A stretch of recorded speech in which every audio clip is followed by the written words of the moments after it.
Others asked if I would take a few minutes to talk a little bit about my congregation. Один из братьев попросил меня рассказать немножко о нашем собрании. As you can see, the name of the congregation is the Olive Tree Congregation, Вот название нашего собрания оливковое дерево. which of course is taken from Paul's use of the image of the olive tree. Конечно, это цитата из апостола Павла, когда он использует прообраз маслины, With its natural and wild branches grafted in. когда он говорит о природных ветвях и о привитых ветвях. And the congregation was started in 1978 Наше собрание было основано в 1978 году by two men who were working with a ministry in Chicago, двумя братьями, которые работали с одной миссией в Чикаго, who saw a need for a place to disciple the many young Jewish people who came to faith in the mid to late 1960s.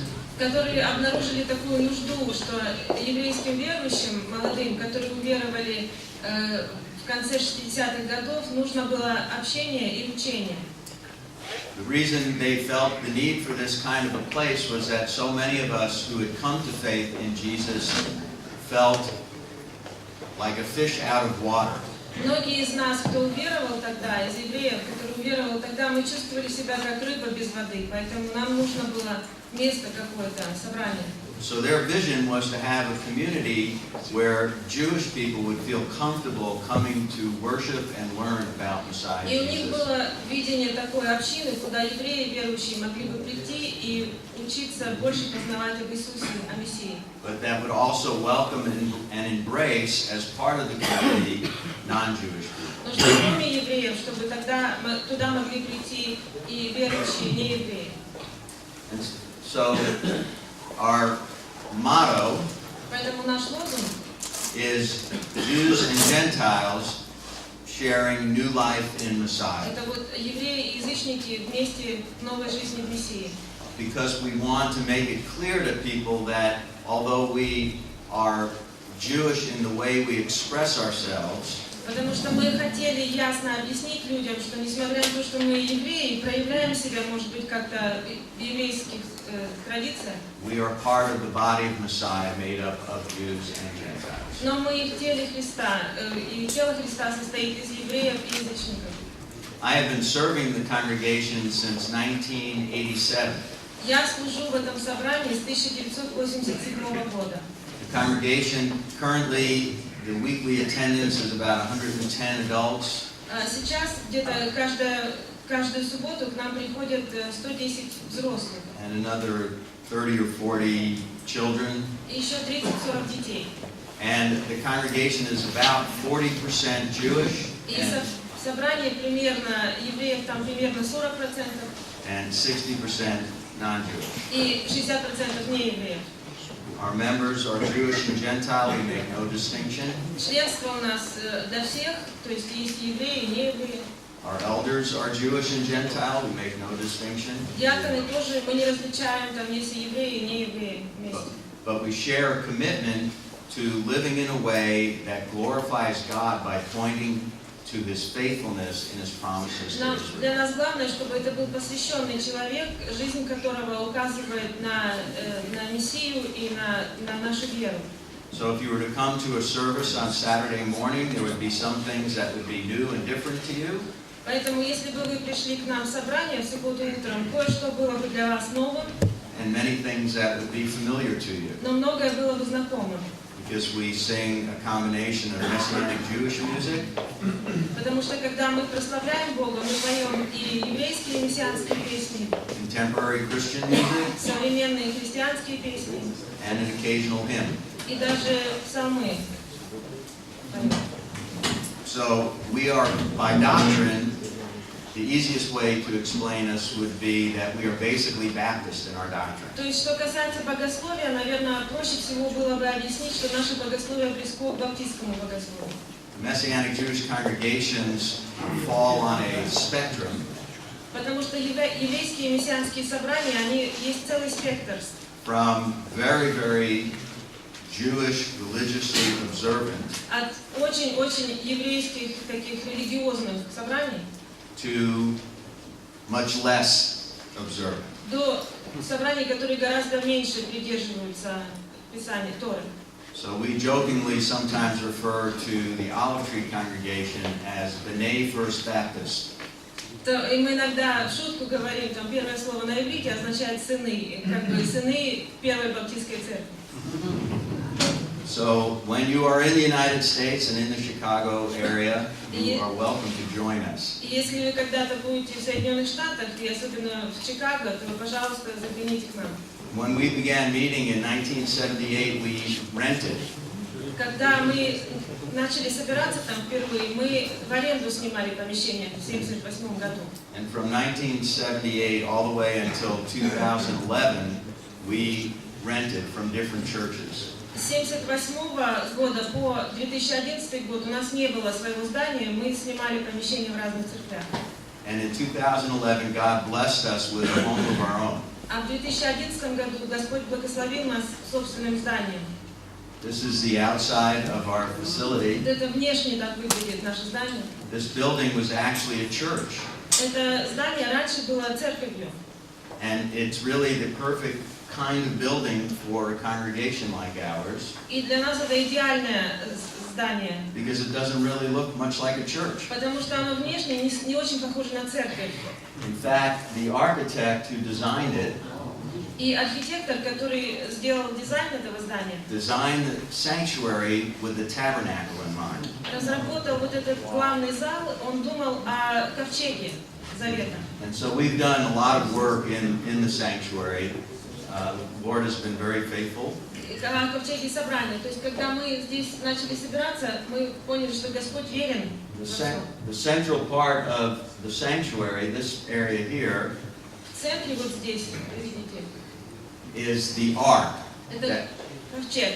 that contains our Torah scroll. Ковчег Торы, в котором мы храним свитки. And so here's our Torah scroll, Вот здесь свитки Торы. and above it is stained glass work А сверху там мозаика, with the Hebrew word emet, где на иврите написано слово «эмет», means truth, означает истина, real, solid, lasting. правда, настоящая истина. The word that Randall so beautifully described for us from Isaiah chapter 40. То есть слово, которое Рендер так хорошо объяснил нам из Исаии 40 главы. So again, if you're ever in the Chicagoland area, please come and visit us. We do meet at 10 o'clock in the morning on Saturday. Dress is everything from casual to business casual. And just come as you are. We would love to have you visit with us. То есть, опять-таки, если вы планируете быть когда-то в районе Чикаго, то заходите к нам. У нас собрание в 10 утра каждую субботу, и люди приходят одеты, кто официально одет, кто так, в ежедневной одежде. То есть свободный, вход свободный, приходите, мы будем вам рады. Сегодня мы уже опоздали.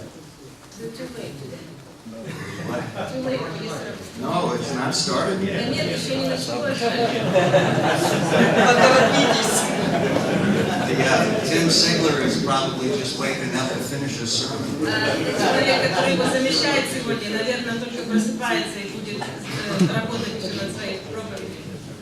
I'm going to finish Mark chapter 13 this morning. Я хотел бы закончить сегодня читать 13 главу Евангелия от Марка. At least that's the plan. По крайней мере, я так намереваюсь. But this morning I want to speak to you primarily as a fellow pastor.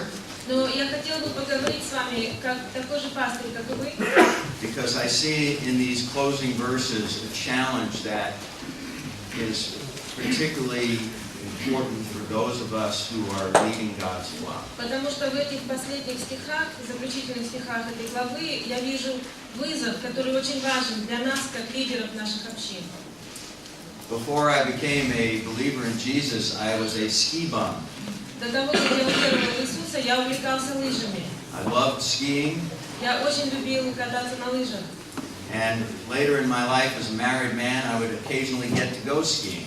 И потом, даже позже, когда я уже женился, я иногда катался на лыжах еще.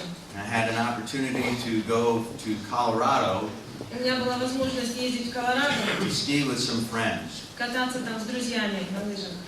But my wife was pregnant with our third child. Но жена моя тогда ожидала нашего третьего ребенка. Just 2 weeks or so away from the due date. То есть уже на последних 2 неделях она уже была.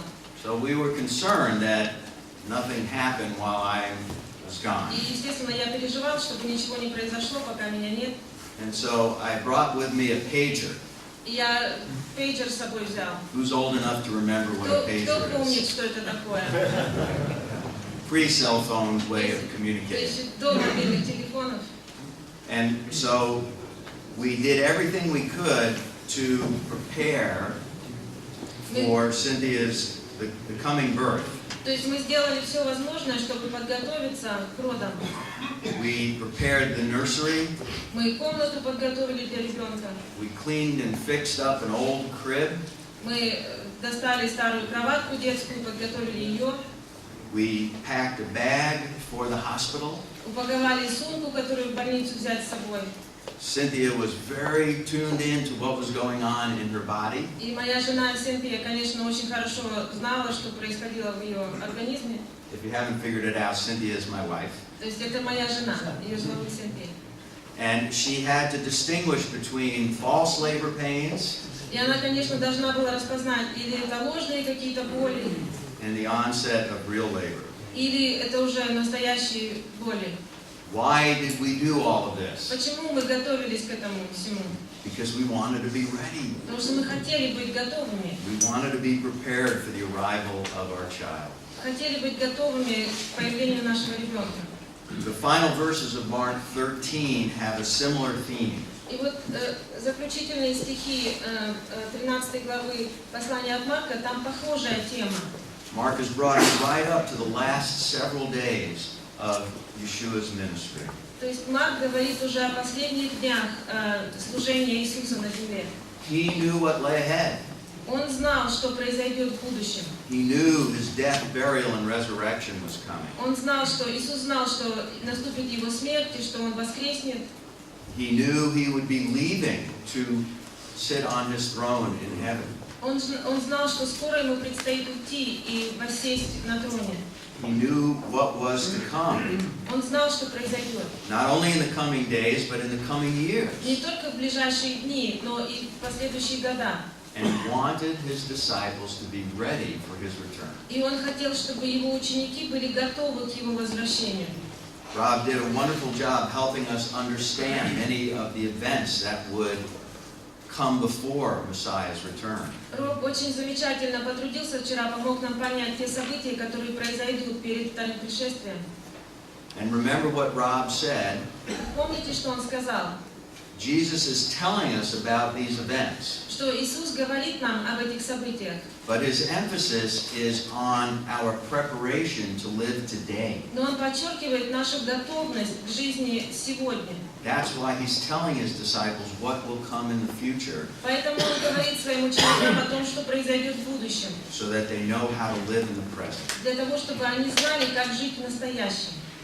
So what does Yeshua tell us about the end time events? Итак, что же Иешуа говорит нам о вот этих последних событиях? In the previous verses, he told us to watch out for and to not be misled. В стихах до этого он говорил нам, что мы должны быть бдительными, чтобы нас никто не прельстил. And in these closing verses, А в заключительных стихах he tells us to be alert, он повторяет, что нам надо быть бдительными.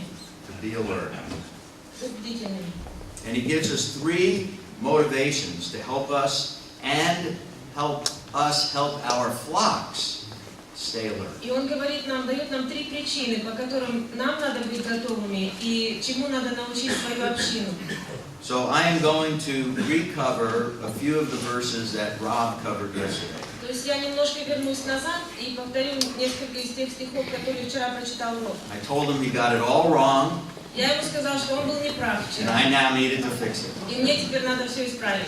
No, that's not true. Нет, это неправда. Вот ты тоже прав.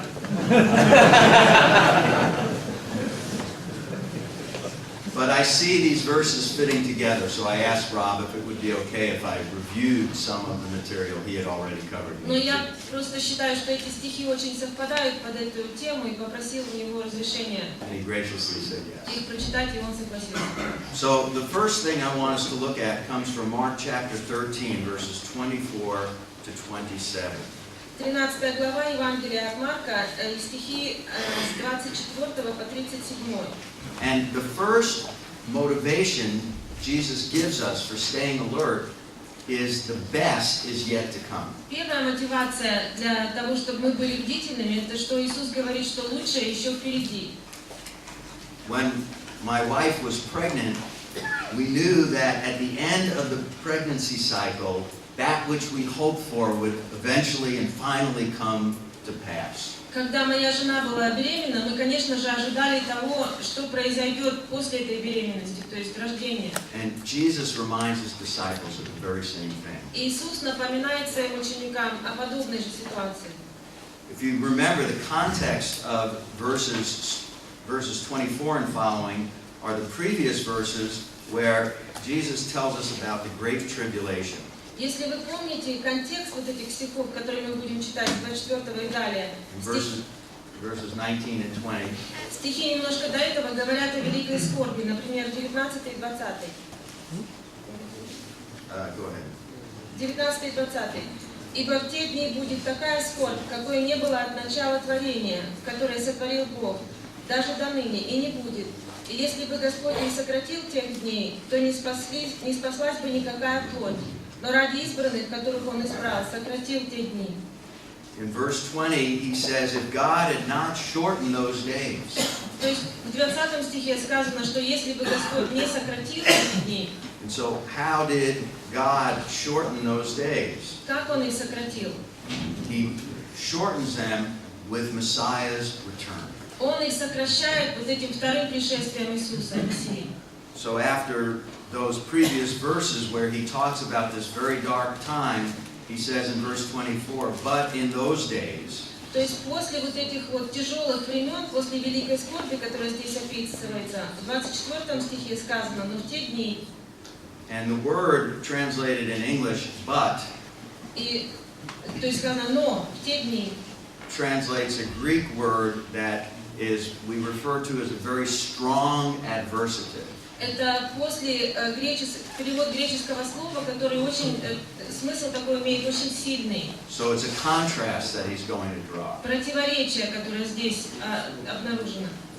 And then he paints a picture by quoting for us from Joel chapter 2, verses 30 to 32. И он рисует такой прообраз здесь, когда цитирует из Иоиля с 2 главы стихи с 30 по 32. And then he paints this picture by quoting from Joel of a time of darkness, and then he goes on and he quotes from Isaiah chapter 34, verse 4. То есть Марк цитирует Иоиля и говорит об этой тьме, что случится и так далее, а потом он цитирует Исаию, 34 главу, 4 стих. So the picture that he paints is that when things are at their darkest, during this dark, dark time of tribulation where a third of the world's population gets wiped out, Ту картину, которую он рисует, это то, что будет такая великая скорбь и тьма, такая, что произойдут ужасные события, 1/3 населения Земли погибнет. he shortens that time with Messiah's return. И Господь сокращает эти дни тем, что возвращается Мессия. And so Yeshua tells his disciples that two things are going to happen. Иешуа говорит своим последователям, что два события произойдут. And don't miss the fact that by quoting from Joel and quoting from Isaiah, И, пожалуйста, не упустите тот факт, что цитируя Иоиля и цитируя Исаию, Yeshua is reminding his disciples of what God has already told them would happen. Иешуа напоминает своим ученикам о том, что Бог уже сказал им это, о том, что произойдет. In verse 26, he says, then they will see the Son of Man coming in clouds with great power and glory. 26 стих говорит, «Тогда увидят Сына Человеческого, грядущего на облаках, силой многою и славою». And so there he's again quoting from Daniel chapter 7, verse 13. Опять-таки, это цитата из книги пророка Даниила, 7 глава, 13 стих. And Daniel is speaking of the establishment of God's eternal kingdom. И Даниил говорит об установлении Божьего Царства Вечного at the hands of one like the Son of Man, тем, кого называют Сыном Человеческим. who we know is the Messiah. И мы знаем, что это Мессия. Then he goes on, he says, with great power and glory. И затем он продолжает и говорит, силою многою и славою. And so the idea of glory in the scriptures is often associated with brightness. И идея славы в Писании – это что-то яркое такое. So in the midst of the great darkness of that tribulation period, Посреди вот этой великой тьмы, во время великой скорби, Messiah will return as a blinding light. Мессия вернется, и это будет ослепляющий свет. So he reminds them that at the darkest moment is when he is going to return. То есть он напоминает им, что в самый мрачный момент, в самый темный момент он вернется. The second thing he tells them is that Israel will be regathered. И второе, что он им говорит, что Израиль будет собран. And he says in verse 27, and then he will send forth the angels and will gather together his elect from the four winds, from the farthest end of the earth to the farthest end of heaven. 27 стих. «И тогда он пошлет ангелов своих и соберет избранных своих от четырех ветров, от края земли до края неба». Now, when we think of the elect, we often think of the elect of the church. Когда мы читаем слово «избранных», мы часто у нас ассоциации с церковью. But I believe in this context, Но я верю, что в этом контексте Jesus is speaking specifically of the elect of Israel. Иисус говорит именно об избранных из числа Израиля. And my reason for that Почему я так думаю? is because from where he's quoting from, and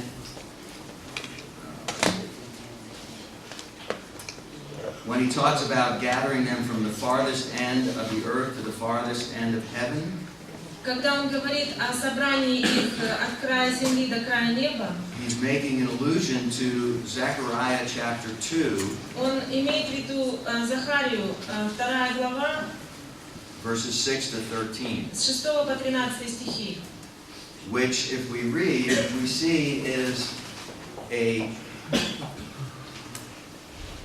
Если мы их прочитаем, то мы увидим.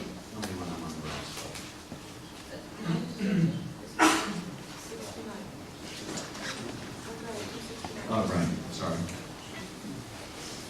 Go ahead.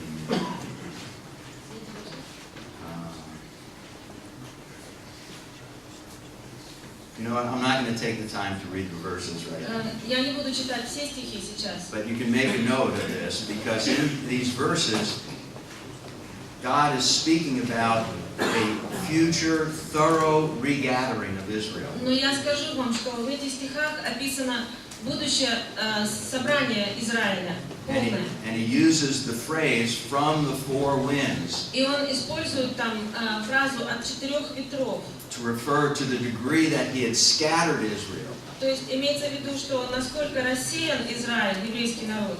So in our verses, Yeshua is looking back to that scattering and saying, just as thorough as that scattering was, so will the regathering be. То есть в наших стихах Иисус опирается на эту мысль и говорит, что как рассеяние это было таким полным и дальним, так и собрание Израиля будет таким же. Then he goes on and he says, from the farthest end of the earth to the farthest end of heaven. И он продолжает и говорит от края земли до края неба. And what's important is to know that this is an allusion to Deuteronomy chapter 30, verse 4. И тут тоже надо помнить, что это ссылка на Второзаконие, 30 глава, 4 стих. And the context of these verses is that regardless of Israel's sin and the degree of God's judgment in scattering them, И контекст этих стихов в том, что несмотря на это великое рассеяние Израиля из-за их греха и наказания от Бога, God promised to regather them. Бог обещал собрать их. And so he promises these two things, that at the darkest period, he will return and Israel will be regathered. Итак, он обещает две вещи здесь, что в самое мрачное, темное время он вернется, и что Израиль будет собран. And so we want to remember that Yeshua is talking to his 4 disciples, all of whom are Jewish. Итак, помните, что Иисус в это время обращался к своим 4 ученикам, которые все евреи были. And he's telling them what God has already told them. И напоминает им о том, что Бог уже говорил в прошлом. Dark and disturbing times are to come. О том, что мрачные и трудные времена придут. Persecution, the scattering of the church. Гонения, рассеяние. Many will die as martyrs for the faith in Messiah. Многие умрут за веру в Мессию. The tribulation saints will suffer worse. И что верующие во время великой скорби будут страдать еще больше. But Yeshua wants them to know that in the midst of that darkness, Но Иешуа хочет, чтобы они знали, что посреди вот этой тьмы the best is yet to come. самое лучшее еще впереди. Like a woman in labor, Как женщина, которая ожидает ребенка, she perseveres through the pain and the anguish она может быть через всю эту боль и тревогу, by knowing what? но она знает, что? That which she hopes for, that which she desires, Что то, что она желает, и то, о чем она надеялась, is to come. придет. And it is a motivation for her to persevere and to continue. И для нее это мотивация претерпевать и продолжать. When Messiah returns, Когда Мессия вернется, he is going to bring unimaginable blessing to all who know him. Он принесет немыслимые благословения всем, кто знает Его. We're reminded again of Romans chapter 11, verse 15. Опять-таки мы вспоминаем Римлянам, послание к Римлянам, 11 главу, 15 стих. «Ибо если отвержение их примирение мира, то что будет принятие, как не жизнь из мертвых? But what will their acceptance be but life from the dead?" То что будет принятие, как не жизнь из мертвых?» And I believe this is an allusion to Messiah's return and his rule and reign on earth. Я считаю, что это ссылка на будущее царство Мессии на земле. As Yeshua's under-shepherds, us, Как мы, как последователи Иешуа, and the shepherds of his church, и пастыри Его церкви, we must encourage our flocks and ourselves to stay alert for his return. мы должны поддерживать наши общины и сами ободряться, что нам надо быть бдительными и ждать Его возвращения. And we do that by remembering that the best is yet to come. А делаем мы это, помня, что самое лучшее еще впереди. And our theme for this conference is what? Тема нашей конференции какая? The church in Israel. Церковь Израиль. And do you see the connection? И вы видите связь. It's by knowing God's plan for Israel Это если мы знаем Божий план для Израиля, and how it's going to impact the entire world, и какое влияние это произведет на весь мир, even those who are not Jewish. даже на тех, кто не евреи.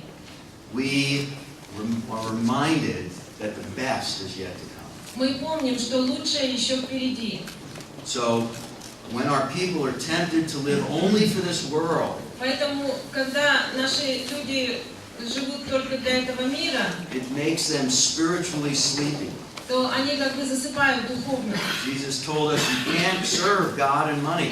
Потому что Иисус сказал, что нельзя служить Богу и деньгам. And so when things are starting to dull our spiritual senses and hindering our living for the Lord, И если жизнь проходит спокойно и немножко скучно, то мы как бы чуть-чуть засыпаем. we look at those things in contrast to the best that is yet to come. Но мы должны смотреть на эти вещи с контрастом на то, что самое лучшее еще впереди. And the things we think are of so much value now, И то, что мы считаем ценным для себя сейчас, we realize are nothing compared to what we will have in the future. мы понимаем, что эти вещи ничто в сравнении с тем, что у нас будет в будущем.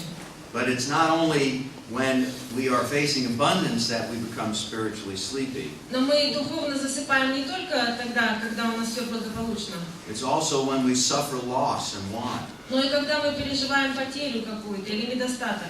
Our world is plagued by an ongoing, worsening cycle of death and violence. В мире очень много происходит насилия, смерти. We're tempted to fall into despair. И для нас это как бы искушение отчаяться. We've all seen this in the hearts of our people when the news is bad. Мы все видели это в сердцах наших людей, когда новости плохие. And it makes it hard for them to trust the Lord and to keep Him at the center of their thinking. Иногда в такой ситуации бывает сложно доверять Господу и идти за Ним. It hinders their service for Him. И тогда служение этих людей тоже страдает. But as Randa reminded us, no matter how dark things are Но now, как Рэндер нам напомнил, что несмотря на трудности повседневные, we stay alert to Messiah's return мы должны быть готовыми к возвращению Мессии, because the best is yet to come. потому что лучшее еще впереди. So Yeshua is saying, stay alert И Иешуа говорит, будьте бдительны, by reminding ourselves and our people that the best is yet to come. что мы должны напоминать себе и нашим людям, что лучшее еще впереди. We find grace to stay alert in an ever-darkening world. И это помогает нам как бы не уснуть в этом темном мире. Jesus goes on to give us a second motivation for staying alert. Иисус продолжает и дает нам еще одну причину быть готовыми. Mark chapter 13, verses 28 to 32. Марк 13 глава, стихи с 38 по 42. We stay alert because the signs are clear, but the arrival time is not. 28 to 32. 28 по 32. And we stay alert because the signs are clear, but the arrival time is not. И мы остаемся бдительными, потому что признаки нам видны, но мы не знаем, когда все произойдет. So again, to use the analogy of a woman who is expecting a child, Опять-таки, если использовать тот же самый прообраз женщины, которая ожидает ребенка, throughout her pregnancy, a woman sees all kinds of signs about the coming birth. во время беременности она, может быть, чувствует разные признаки, что вот-вот родится ребенок. She starts out feeling a little sick to her stomach, Может быть, плохо себя чувствует, tired. устала, She gets a little bump in her tummy, живот становится круглым. and then she gets so big that she says, I can't possibly get any bigger. А потом она становится настолько крупной, что уже говорит, дальше больше некуда уже. She has difficulty walking because her body is preparing itself for the birth. Трудно ходить уже близко к родам. But the day and the time of her child's birth is unknown. Но день и час рождения ребенка неизвестен. Remember, in Jesus' day, there were no scheduled C-sections. Помните, во время Иисуса не делали кесарево сечение. So Yeshua tells us the signs leading to His return will be clear. То есть Иешуа говорит нам, что признаки Его возвращения будут явные. And He begins in verse 28 with a brief parable. С 28 стиха Он говорит притчу. Go ahead and read that. От смоковницы возьмите подобие. Когда ветви ее становятся уже мягки и пускают листья, то знаете, что близко лето. Так и когда вы увидите то сбывающимся, знайте, что близко при дверях. Истинно говорю вам, не придет род сей, как все это будет. Небо и земля придут, но слова мои не придут. О дне же том или часе никто не знает, ни ангелы небесные, ни Сын, но только Отец. Смотрите, бодрствуйте, молитесь, ибо не знаете, когда наступит это время. So He says in verse 28, now learn the parable from the fig tree. 28 стих. От смоковницы возьмите подобие. So in Chicago, when summer is coming, one of the first things we see is forsythia. В Чикаго, когда, например, наступает лето, у нас есть такие кусты с желтыми цветами, мы видим их первыми расцветающими. And according to Google, here in Moldova, А я посмотрел на интернете, здесь у вас в Молдове, it's the red book. это red book? Is that the name of the flower? Красная What's штука, it? как называется? Позиция желтая тоже есть. Его тень. Красная линейка, то есть они редкие у нас. А как название? Oh, it's a red book. Красная, да. Okay, well, so much for Google. Ну, наверное, Google не прав. The point is that Jesus is saying, look, if you're paying attention, when you see certain flowers come up, Но, в общем, смысл в том, что what are you thinking? Иисус говорит, что когда вы бодрствуете, вы внимательно Winter is ending and summer is on. смотрите, и вы видите, что цветы начинают подниматься, деревья спускаться, вы знаете, что лето идет. And he says, it is near, right at the door. И он говорит, знаете, что уже близко, при дверях. And so, the temple's destruction, Разрушение храма, increasing persecution, гонения учащающиеся, great tribulation, великая скорбь, all do the same thing. все это представляет собой то же самое. They confirm that his return is coming. Это все подтверждает, что его возвращение близко. And he confirms for us, he says that it is definite. And he tells us that in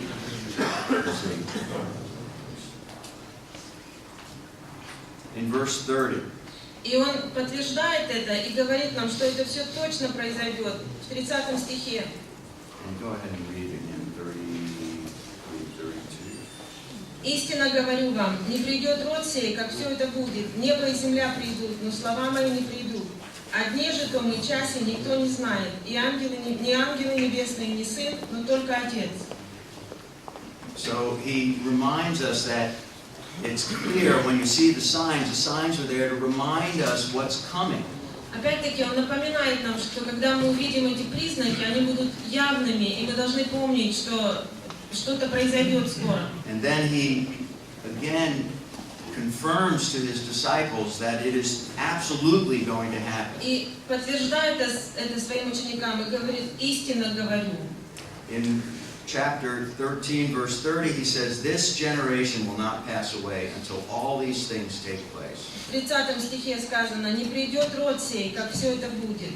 This is a great opportunity for he's right, and he's right, and he's right. Это хорошая возможность сказать: вы правы, вы правы, и вы правы. Some believe this refers to the generation alive in Jesus' day. Потому что некоторые люди считают, что здесь говорится о поколении, которое жило во время Иисуса. And that this all took place with the destruction of the temple in the year 70. И что это все исполнилось, когда храм был разрушен в 70-м году. But not all the things Jesus had described had taken place by that time. Но не все то, что описал Иисус, произошло тогда. Some believe that this generation refers to the human race. Некоторые считают, что род сей, то есть имеется в виду человечество.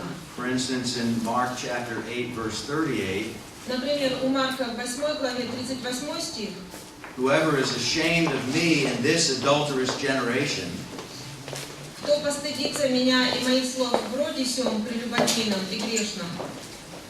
let me ask you this question. Was Jesus' generation the only adulterous generation? Позвольте мне задать вопрос. Поколение Иисуса было ли единственное прелюбодейное и грешное? What other generations could be described that way? Какие другие поколения могут быть описаны этими словами? Every generation. Каждое поколение. Right. And so Kenneth Wiest, in his translation, translates the verse this way. И один из комментаторов, его зовут Кеннет Уист, он в своей книге описал этот стих таким образом. This race will positively not pass away. То есть, что этот род не перестанет существовать. So he's saying that humankind will not pass away. То есть он считает, что это человечество. The third option, I think, is the best one. А третий вариант, мне кажется, самый лучший. It's a reference to the generation alive at the time of Yeshua's return. Что, возможно, здесь говорится о том поколении, которое будет жить, когда Мессия вернется во второй раз. There's only one generation that will see all of these things. Что единственное поколение будет, которое увидит все эти знаки. And that is the generation alive when he comes back. И что это именно то поколение, которое будет жить в самые последние времена. And he wants his disciples to be absolutely assured of what he's telling them. Он хочет, чтобы его ученики были абсолютно уверены в том, что он им говорит. And he does this in verse 31 and 32. И он продолжает в 31 и 32 стихе. Or actually 31. 31 стих. Heaven and earth will pass away, but my words will not pass away. Небо и земля придут, но слова мои не придут. And isn't that wonderful that Rander preached on that this morning for us? И не правда ли замечательно, что Рендер уже проповедовал об этих стихах And сегодня? Jesus is putting His Word Иисус кладет Слово Свое in the same class в ка- with the Word of God. То есть и слова Иисуса — это то же самое, что Божье Слово на одном уровне. Again, it's a great picture of Jesus' own understanding of His divine nature. Это великая картина того, как Иисус понимал свою божественную природу. You can look around, you can see the signs, you can see the flowers coming up, you can see all the things that Jesus spoke of happening over time, but the end, the exact end is not clear. It's not clear. The exact timing of His return is not clear. And that's what He gets at in verse 32. Вы можете оглянуться вокруг и посмотреть на все происходящее, увидеть, что цветы цветут, деревья распускаются. Вы видите все эти признаки, но надо помнить, что конец самый никто не знает, когда он произойдет. This is a profound statement He makes. И это очень глубокое такое заявление. Go ahead. 32 стих. «О дне же том или часе никто не знает, ни ангелы небесные, ни Сын, но только Отец». No one knows. Никто не знает. No one knows. Никто не знает. He couldn't be any clearer. Он не может это сказать более простым языком. No one, meaning no mere human being. Никто, то есть означает ни один человек. Not even the angels. Даже ангелы не знают. The ones He will be sending out to regather the elect. Те ангелы, которых Он пошлет для того, чтобы они собрали избранных. By the way, that's the answer to last night's question. Кстати, это ответ на вчерашний вопрос. How is He going to regather Israel? Как Он соберет народ свой, Израиль? Jesus says the messengers, the angels He brings with Him, Иисус говорит, что те посланники Его, ангелы, которые придут с Ним, will regather Israel, они соберут Израиль. even as the angel called Lot out of Sodom and Gomorrah. Точно так же, как ангел, например, вызвал Лота из Содома. So He says, no person knows, Итак, Он говорит, нет такого человека, no angel knows, ангелы даже не знают, not even He knows. даже Он сам не знает. That's the one who's coming to rule and reign over the whole earth. Это тот, который вернется для того, чтобы главенствовать и царствовать во всем мире. Even He didn't know. Даже Он не знал. Deep theological question here, right? Это очень глубокий богословский вопрос. Please don't ask it during the question and answer time. Пожалуйста, не задавайте его, когда будут вопросы и ответы. But who knows? Но кто знает? The text tells us. Текст нам говорит, The Father knows. Отец знает. The one who is in absolute sovereign control over all creation and all history. Тот, кто абсолютно единственный, который руководит всем, что происходит в истории. So why does Jesus make such a big deal of both the certainty of His return and the uncertainty of the time? И почему Иисус настолько глубоко то, что Его возвращение будет истинное, что точно оно произойдет, но то, что даты никто не знает. He wants to motivate us to stay alert Он хочет поддержать нас и мотивировать нас, and, I believe, humble. чтобы мы бодрствовали, чтобы мы были смиренными. There is much to discourage us and alarm us in this world. Существует много, что может нас разочаровать или встревожить. So I want you to imagine the disciples witnessing the destruction of the temple and later the city of Jerusalem itself. Представьте себе учеников Иисуса, когда они перед своими глазами увидели разрушение храма и разрушение Иерусалима. Do you think some of the people alive at that time who knew Jesus' words said, "This is it"? Как вы думаете, может быть, некоторые из тех людей, кто тогда жил, увидели все это происходящее и, наверное, сказали, вот оно. Many of us have, especially those of you from here, have relatives, believing relatives who were alive during the Second World War.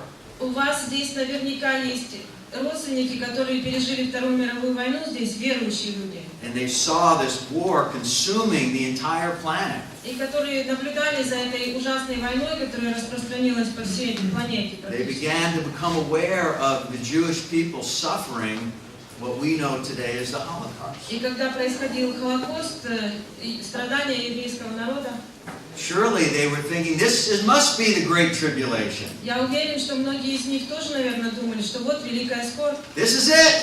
вот оно. But no return. Но возвращения не было. It's like waiting for a baby's birth. Это все равно, что ждать рождения ребенка. No matter what you do to hurry the process, Несмотря что вы пытаетесь сделать, чтобы ускорить процесс, it's in God's sovereign hands. но это в руках Божьих. There's only one being who knows when that child is going to be born. Есть единственный, кто знает, когда родится этот ребенок. And his timing is always perfect. И его время, его график всегда идеальный. As under shepherds of God's church, Мы, как служители Церкви Божьей, we want to encourage our people to remain alert. мы хотим поддержать наши общины, чтобы они были бдительны. And so we want to do that by teaching them that the signs Jesus gives us are not to make us anxious, but to encourage us. И мы хотим учить их, что те признаки, о которых говорит Иисус здесь, они не для того, чтобы встревожить нас, но для того, чтобы наоборот ободрить. That Yeshua's coming is without doubt. Что никаких вопросов нет в том, что вернется Иисус. And it is as sure as God's word. И что это настолько же истинно, как само Слово Божье. But we also teach them to remain alert in a humble state. Но мы также должны учить их, чтобы они бодрствовали, чтобы они были смиренные. We teach them to trust their loving Heavenly Father, Мы должны их учить, чтобы они доверяли своему Небесному Отцу, who alone knows the timing. который единственный знает время. It is on Him that they must fix their eyes Именно на Него они должны смотреть, as they wait for the return of their Lord. когда они ожидают возвращения Господа. So Jesus has given us two reasons to remain alert. The first one is because the best is yet to come. Иисус дал нам две причины, по которым мы должны бодрствовать. Первое – это что лучшее еще впереди. The second one is that the signs are clear, but the timing is not. Второе – это то, что признаки очень ясные, но время неизвестно. And the last one comes out of Mark chapter 13, verses 33 to 37. И последняя, 13 глава Евангелия от Марка, с 33 по 37 стихи. We stay alert because what? We want to be ready. Мы бодрствуем для чего? Потому что мы хотим быть готовыми. The boss is coming back. Начальник наш возвращается. A couple who's expecting a child want everything in place. Супружеская пара, которая ожидает ребенка, готовит все, чтобы все было в порядке. Clothing, the bedding, Одежда, кроватка, the diapers, подгузники. everything to support this new life. Все, чтобы поддержать эту новую жизнь. So too, Yeshua wants us to be prepared when He returns. И точно так же Иисус хочет, чтобы мы были абсолютно готовыми, когда Он вернется. So in verse 33, He applies His teaching. И в 33 стихе Он объясняет свое учение. Remember again, Rob said that even though He is giving us details about things that will happen in the future, Помните, опять-таки, Роб нам напоминал о том, что, несмотря на то, что Бог нам дает подробное описание того, что будет в будущем, the reason He's doing it is because He wants to teach us how to live today. но делает Он это для того, чтобы научить нас, как жить в настоящем. Notice what He does not say. Заметьте, что Он не говорит. He does not say, work hard at figuring out the timing of my return. Он не говорит, старайтесь сами решить, когда я приду, и догадаться. And how much time do we spend trying to work out a calendar of events and figure out all of the details? А сколько времени мы иногда тратим, пытаясь догадаться, когда именно придет Иисус? There's certainly a place for studying end-time events as we have been doing. Конечно, можно и нужно изучать то, что произойдет в последние времена, как и мы здесь But сейчас. to come to this text and only focus on that, Но читать этот текст и только сконцентрировать внимание на этом, is to completely ignore what Jesus is really teaching. это значит полностью упустить, проигнорировать то, о чем говорит Иисус здесь. And so his emphasis is clear in verse 33. И итак, он подчеркивает в 33 стихе: «Смотрите, бодрствуйте, молитесь, ибо не знаете, когда наступит это время». Take heed, keep on the alert. Смотрите, бодрствуйте. Be on guard. То есть будьте бдительны, Be attentive. внимательны будьте, Watch and pray. молитесь и ждите. He tells a story to illustrate what he means. И рассказывает нам историю, чтобы проиллюстрировать, что он имеет в виду. In verse 34. 34 стих. «Подобно, как бы кто, отходя в путь и оставляя дом свой, дал слугам своим власть, и каждому свое дело, и приказал привратнику бодрствовать». So he leaves and he gives everybody a job to do while he's gone. То есть он уезжает и дает указания всем, что делать, пока его нет. But he gives the doorkeeper a specific job, Но привратнику он дает особое задание to stay alert. – бодрствовать. And this idea of the doorkeeper is the same term that we read in John chapter 10, verses 2 and 3. И вот эта вот мысль привратника – это то же самое, что мы читаем у Иоанна в 10 главе, стихи 2 и 3 стихи. «А входящий дверью есть пастырь овцам. Ему предверник отворяет, и овцы слушаются голоса его. И он зовет своих овец по имени и выводит их». So the doorkeeper, it's not just the guy at the front of the hotel who holds the door open for you. То есть предверник это не просто швейцар в гостинице, который открывает дверь.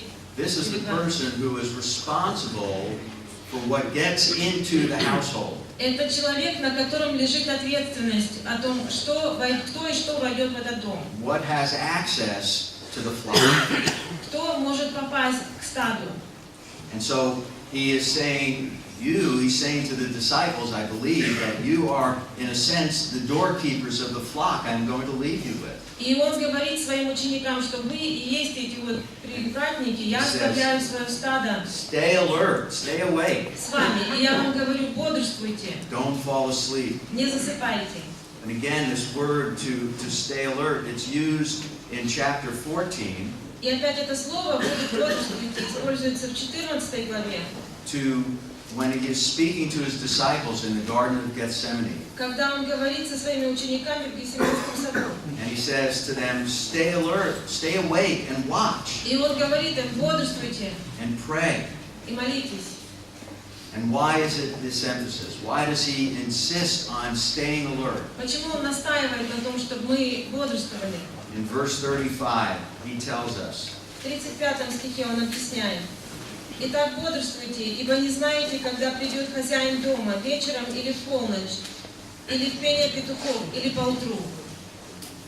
and so he goes back to his illustration of not knowing the time, and he tells us we stay alert because we don't know when the boss is coming back. И опять-таки он возвращается к своей иллюстрации и подчеркивает то, что мы не знаем точно, когда вернется хозяин. And in verse 36, he tells us we don't want to be found asleep at the switch. А в 36 стихе он говорит, чтобы пришед внезапно не нашел вас спящими. And again, he repeats himself in verse 37, what I say to you, I say to everyone, be on the alert. И повторяет опять в 37 стихе, а что вам говорю, говорю всем, бодрствуйте. So what motivates us to stay alert? Что нас поддерживает и мотивирует, чтобы мы были на страже, бодрствовали? We want to be ready when Yeshua, Israel's king, returns, Мы хотим быть готовыми к возвращению Иешуа, царя Израиля. especially as his under-shepherds, Особенно как пастыри поместных церквей. the gatekeepers of his flock. Мы вот эти привратники, мы содержим стадо его. For those of us who are alive today, we're talking about his return in the air to gather those of us who know him. И мы часто говорим о вознесении церкви, о том, что Он спустится на облаках, и то, что Он заберет нас, тех всех верующих. For those who come to faith during the tribulation period, it will be His return to rule and reign. А те, кто будут живы во время великой скорби, Его возвращение послужит тем, что Он вернется на эту землю для того, чтобы главенствовать и царствовать. But don't miss this. As pastors, we are the gatekeepers. Но не упустите эту мысль, что вы пастыри, вы и есть вот эти привратники. We are the shepherds of God's flock. Потому что вы пастыри овец Божьих. And we have a responsibility to stay alert И на нас лежит ответственность бодрствовать. and to help our people stay alert. И помочь нашим общинам бодрствовать. But it's not an alertness of dread.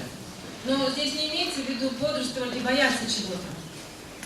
When I was a young man, I had a big party at my house Когда я был молод, однажды у меня была большая вечеринка дома. while my parents were gone for the weekend, Когда родителей дома не было, and the house was a wreck the day they were coming home. на выходные много друзей пришло ко мне, дома был беспорядок, и родители возвращались And уже. I dreaded that they would show up before I was И ready. я так переживал, что родители приедут раньше и увидят весь этот беспорядок дома.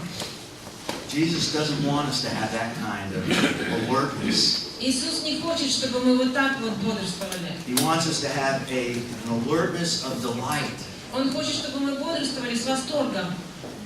When Cynthia was pregnant with our third child, Когда Синтия была беременна и ждала нашего третьего ребенка, we needed a crib нам нужна была кроватка. because we had given away the crib we used with our first two children. Потому что мы отдали кому-то другому старую кроватку от двух других детей. So while she was gone visiting her mother for a week, И когда она поехала в гости к своей маме на неделю, I took an old crib and I spent the entire week scraping the lead-based paint off of it, я нашел старую кроватку, и я ее всю содрал, всю старую краску, painting it with nice safe paint и покрасил ее хорошей, безопасной краской. so it would be clean and ready for the arrival of our child. Для того, чтобы она была чистая и готовая для нашего ребенка. And I could not wait for my wife to come home И я не мог дождаться, когда жена вернется домой, and surprise her with this gift. и удивить ее вот этим подарком. That's the kind of wakefulness that Jesus wants us as His under-shepherds to have. Вот так мы должны ждать, как пастыри. Okay, try to do this quickly. What does it mean for us as pastors to watch and stay awake, ready for Messiah's return? И в заключение, что это означает для нас, как пастырей, чтобы мы бодрствовали и ожидали возвращения Мессии? First thing is that each of us needs to stay close to Yeshua ourselves. Первое, это мы сами, каждый из нас должны находиться рядом с Иисусом. He tells us clearly, apart from me, you can do nothing. Потому что Он говорит нам, без меня ничего не можете сделать. So if we want to be alert ourselves, we must cling to Him И closely. если мы хотим бодрствовать сами, нам нужно держаться крепко за Него. But we also have a responsibility to our flock, so to help them be alert, we want to make sure our people know Messiah now before it's too late. Но на нас также лежит ответственность за наши общины, поэтому мы должны убедиться, что наши люди знают Мессию лично, пока не поздно. In Matthew 25, Jesus tells the story about the 10 virgins, 5 foolish and 5 wise. В 25 главе Евангелия от Матфея Иисус рассказывает притчу о 10 девственницах. The wise were ready for the arrival of the bridegroom. Те, кто были мудрые, они были готовы, The foolish were not, а глупые не были готовы. and it was too late for them to do anything about it. И для них было слишком поздно, они уже ничего не смогли изменить. We want to challenge our flock Мы хотим как бы дать вызов нашей общине, to make sure each of them is ready by trusting in Jesus. чтобы каждый из них был готов, чтобы они верили в Иисуса и доверяли Ему. But it isn't just a matter of having them pray a prayer and baptizing them. Но здесь не просто имеется в виду молитва покаяния и, может быть, крещение даже. We also want to teach them to live ready for Messiah's return. Мы хотим научить их жить ежедневно в состоянии готовности к возвращению Мессии. And so I'm going to close with this from 1 Peter 4, verses 7 to 11. And while Jenya is getting there, let me just say this. I want you to listen to these verses. They're very familiar to you. But I want you to think about the fact that Peter was one of the four disciples to whom Jesus spoke these words. Мы прочитаем вот эти стихи в заключение, но я хочу, чтобы, читая эти стихи, вы помнили, что Петр был одним из тех 4 учеников, к кому Иисус тогда обращался и сказал те слова. And Peter understood the point of what Jesus was saying. И Петр понял смысл того, что Иисус говорил. Впрочем, близок всему конец. Итак, будьте благоразумны и бодрствуйте в молитвах. Более же всего имейте усердную любовь друг к другу, потому что любовь покрывает множество грехов. Будьте страннолюбивы друг к другу без ропота. Служите друг другу, каждый тем даром, какой получил, как добрые домостроители многоразличной благодати Божьей. Говорит ли кто, говори как слова Божьи, служит ли кто, служи по силе, какую дает Бог, дабы во всем прославлялся Бог через Иисуса Христа, которому слава и держава во веки веков. Аминь.